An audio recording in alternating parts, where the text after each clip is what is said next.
And when it comes to personal growth, I mean, even this week, I'm diving into something new. Since you guys saw me at Awaken, standing confident there, I got a new mountain.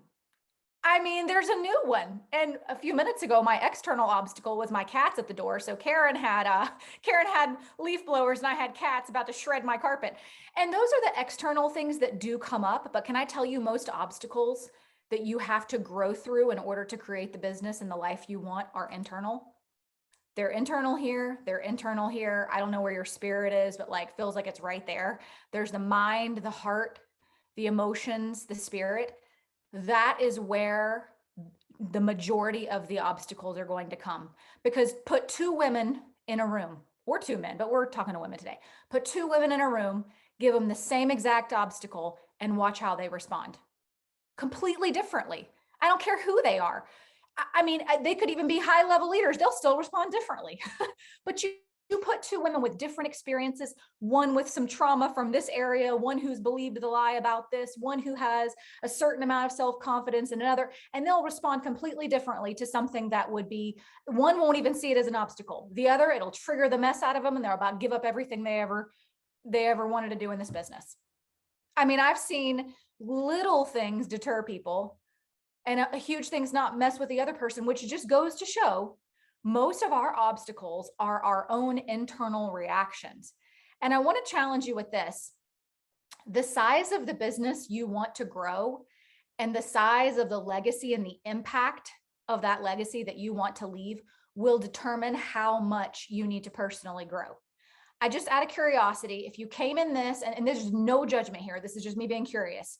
You want to grow a nice, comfy, small business, put a 1 in the chat, or you're like, I want to blow the freaking lid off this and grow it as big as I can, put a 2 in the chat. Like, I'm just curious who I'm talking to. I came in, to be honest, wanting a 1. I wanted a 1. I was like, just $500 a month would be great. If we blow a tire, we're not screwed. Sorry, I'm throwing all of the almost cuss words out there this morning, and I'm just covering it all. So all the bases are covered. But this developed into a 2, and for me, and part of that, as I have been on this journey, as I've realized, if I want that kind of legacy, I want that kind of income, I want that kind of impact and that kind of freedom that this is going to create, my level of personal growth has to match it. And I don't compare myself to be, well, sometimes I do. I came in the Zoom room and went, I'm the one with a side braid wearing a hat. My hair sticking out everywhere. I keep trying to fix this one little hair. And I'm like, and then I saw Kristen jump on. I'm like, okay, good, Kristen, sweaty, we're good. But, there's moments where I almost tend to compare. And then I go, there really is no comparison.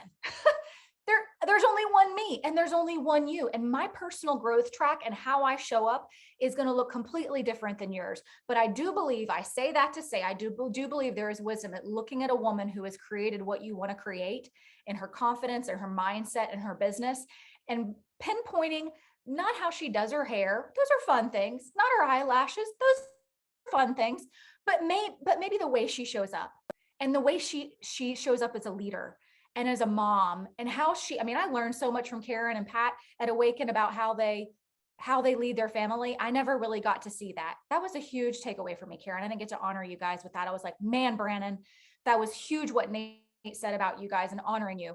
And I was like, that's how it's done. So you take notes and that puts you on the growth trajectory. I tell you this, and I'm going to wrap it up with this.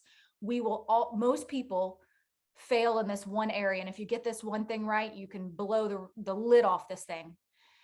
They downplay the power of personal growth in creating the businesses they want.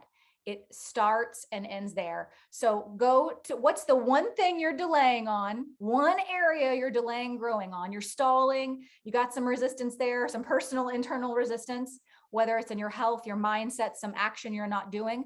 I want to challenge you to write that thing down right now and dive into that if that's just the one thing you need to grow in, the one area, because that is going to level up your business as you level up in that area. Love you, ladies. Thank you for letting me share today, Karen.